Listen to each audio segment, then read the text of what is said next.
Kinilala ng first couple ang mga Pinoy artists na bumida sa ginanap na Parada ng Kalayaan 2025. Ang kanilang love for artistry, salamin din daw ng kanilang love for the country. Narito ang agenda report ni Pierre Pastor.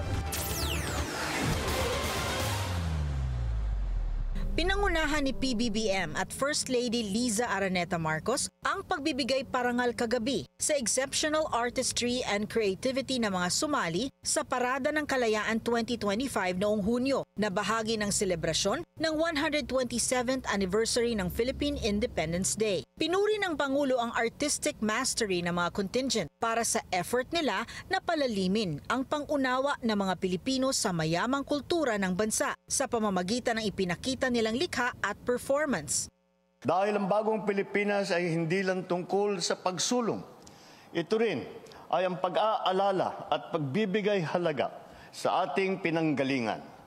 Your creativity, your passion, the spirit that brings depth and meaning to who we are as a nation.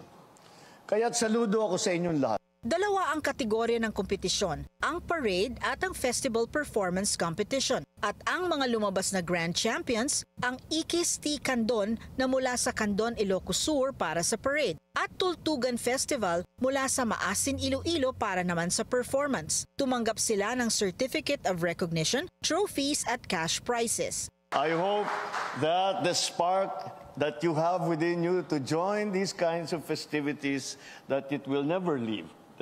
It will never leave your heart, and it will never leave your creative spirit.